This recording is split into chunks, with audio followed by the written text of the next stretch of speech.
Welcome to my YouTube channel Chaitanya classes. और आज हम समझते हैं चैतन्य क्लासेस में क्लास 9 का चैप्टर मोशन और मोशन में एक्सेलरेशन एंड इट्स टाइप। तो समझो क्या होता है एक्सेलरेशन। एक्सेलरेशन ये हमने देखा है कि कार में ये चीज़ क्या है, एक्सेलरेटर है। स्कूटी में भी होती है एक्सेलरेट करने के लिए, सही है। तो ये एक्सेलरेटर है, इसी से हमें समझना है कि एक्सेलरेशन क्या है। देखो एक्सेलरेशन को ए से रिप्रेजेंट करते हैं और समझना है हमें एक्सेलरेशन क्या है कि the rate of change of velocity is called the acceleration. कि वेलोसिटी किस रेट से चेंज हो रही है, इसको हमने क्या बोला एक्सेलरेशन। तो अब एक्सेलरेशन समझने के लिए हमें देखना है कि जो एक्सेलरेशन है, एक्सेलरेशन वो कैसे आएगा, वो आएगा rate of change of velocity. It means change in velocity upon time. ठीक है, तो अब ये चेंज कैसे निकालें, कैसे निकलता है भाई चेंज। किसी भी चीज में हमें चेंज फाइंड आउट करना है तो हम कैसे फाइंड आउट करेंगे। तो देखो वेलोसिटी में निकालना है, तो ये हुआ चेंज इन वेलोसिटी के लिए final velocity minus initial velocity. आप किसी भी वेलोसिटी से आपने स्टार्ट किया डिवाइडेड बाय टाइम।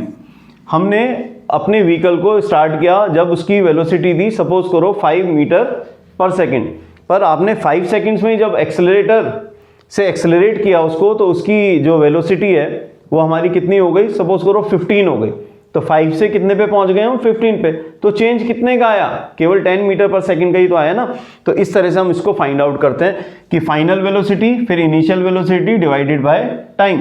तो एक्सेलरेशन को रिप्रेजेंट करते हैं बेटा स्मॉल a से, और फाइनल वेलोसिटी स्मॉल v और initial velocity small u upon time t। तो ये बना हमारे पास किसका फॉर्मूला, एक्सेलरेशन का। एक्सेलरेशन का फॉर्मूला क्या है, v minus u over t। यहां तक क्लियर। अब देखो इसके बाद यदि हम इसकी SI यूनिट की बात करें, SI यूनिट एक्सेलरेशन की, तो ऊपर क्या चीज है हमारे पास, दोनों बारी वेलोसिटी है। तो वेलोसिटी की यूनिट क्या है, मीटर पर सेकंड, और अपॉन टाइम, टाइम की यूनिट क्या होती है, सेकंड। तो इसको सॉल्व कर लेते हैं। मीटर पर सेकंड ऐसे कर लो जिससे आपको कैलकुलेशन समझ में आ जाए। मीटर पर सेकंड अपॉन सेकंड, तो सेकंड के नीचे 1 मान लेते हैं और इसके रेसिप्रोकल से इसको मल्टीप्लाई कर देते हैं।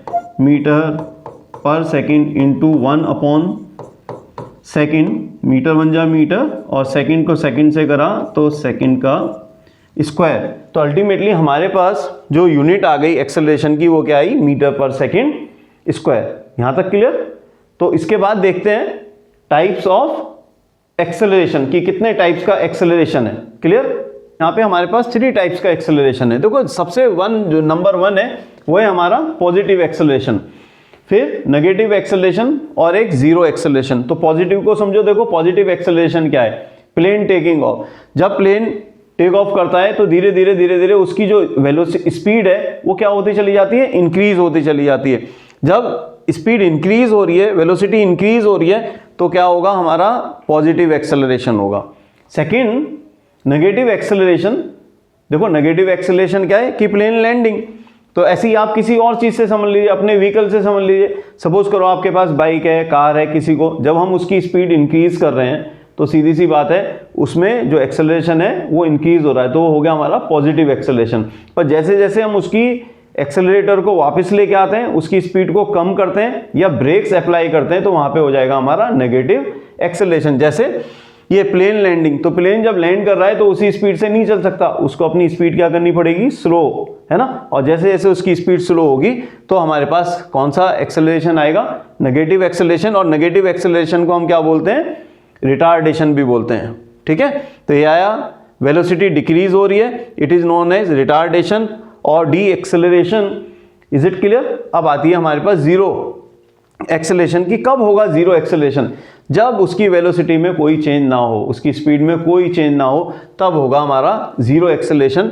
क्या है? Plane moving with the constant speed. तो जब स्पीड में कोई चेंज ही नहीं हो रहा तो सिंपल सा वो हो गया हमारे पास जीरो एक्सेलरेशन। और देखो जीरो एक्सेलरेशन में हमारे पास फिर आया plane moving with the constant speed, और इसमें जो वेलोसिटी है वो क्या है? कांस्टेंट है, स्पीड जो है वो कांस्टेंट है। Is it clear?